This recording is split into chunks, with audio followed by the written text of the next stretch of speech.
So things that are safe to eat during Christmas. So if you want to give your dogs a little bit of cooked turkey, that is fine. Just avoid any bits of bones or fatty bits like the skin. Any kind of vegetables, green beans, Brussels sprouts, parsnips, carrots, peas, swede and potatoes are all safe for your dog to eat. Just bear in mind that excess amounts of any new food can give them tummy upsets, so try and stick to little bits as much as possible. The other thing that you can give them is a bit of plain yogurt, just make sure there's no sweeteners in that.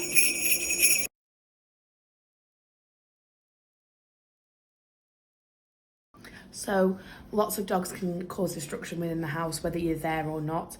I certainly noticed it with my puppy that I raised a few years back. One of the things that I definitely recommend is having plenty of mental stimulation available for dogs. Things like toys, licky mats, Kongs, things like that, that they can keep themselves entertained with. Obviously, we need to be really careful that they're being supervised and that we're not leaving them with anything dangerous. The other thing that I find can be quite helpful is getting a dog camera, so you can see what your dog's doing and why. It may be that the dog is bored, it may be that the dog is anxious with you leaving, and those different reasons for the destruction can have different treatment methods.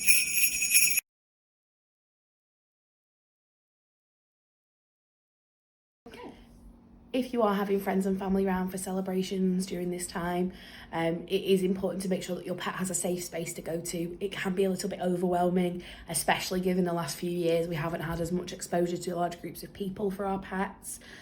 So making sure they've got somewhere they can go, and asking that your guests do respect the boundaries that your pet has. So not going into their den. It's okay to pet the dog or the cat if they come to you, but try not to go chasing them around the house.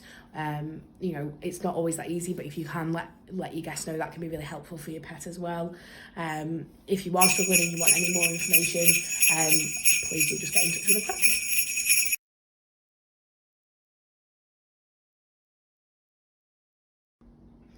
So if you have got an outdoor cat, it can be quite difficult. Ideally, we would keep them inside during this time to try and stop them getting scared by a bang or getting injured by a firework.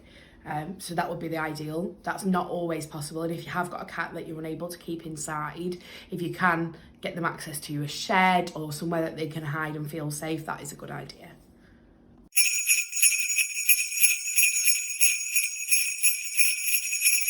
So it is a common thing that we see for dogs to cause problems when the owners leave their house.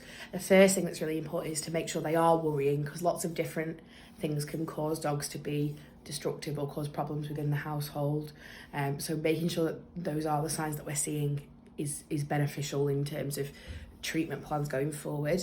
One of the things that can be really beneficial for a dog that worries when the owners leave is practicing the leaving routine. So for example, if you're getting your shoes on, getting your keys, your handbag, your coat, anything else that you might, your lunchbox, if you take that to work, that sort of thing, and then taking them all off again and sitting back down, so that the dog learns that that is not always correlated with somebody leaving. What we find is that dogs that are worried about their owners leaving can find it much worse if in the run up to the owner leaving, so they can start to get worried about things like picking up your keys and picking up your handbag and putting your coat on and picking up your work bag, whatever else it may be. So by preventing the dog getting anxious leading up to the owner's leaving, we can help reduce the level of anxiety straight away. One of the things that's really good is on the Blue Cross website, they have a handout for dogs that are struggling with separation anxiety. There's lots of detailed information there, and that's definitely worth a read. So I would definitely recommend that to owners. The other thing that you can do is come and contact the practice. Amy and myself in particular have an interest in behaviour and things like this, but all the staff would be happy to help and give you the best advice possible in terms of moving forward.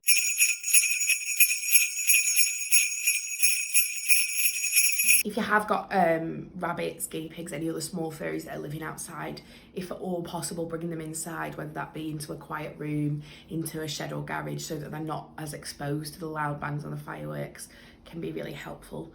Giving them some extra bedding so that they can burrow and feel safe in there is also a really good idea. And covering their cages with some sort of kind of sound dampener, thick blankets or duvets can help as well. It's just really important to make sure that you're also keeping some ventilation available during that time.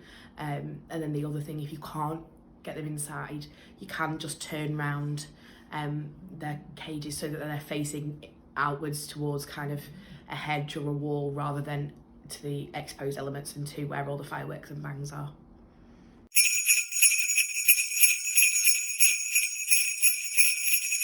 So during this period, obviously it can be quite scary for them and they may want to hide, but it's really important that you don't coax them out.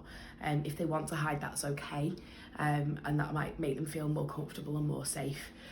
Keeping calm behaviours around them, being nice and relaxed, praising them if they are calm, rewarding them with a treat if they'll take a treat can really help. It is tempting to want to pick them up in a bundle and cuddle them, but that might make them feel more unsure about what's going on. And the other thing is to make sure that obviously with dogs that you walk them earlier in the day before the fireworks start. Don't try and take them out during firework time, and try and, if you can, keep your curtains closed, keep your TV on a low volume just so that there's another sound other than the loud bangs. That can be really helpful.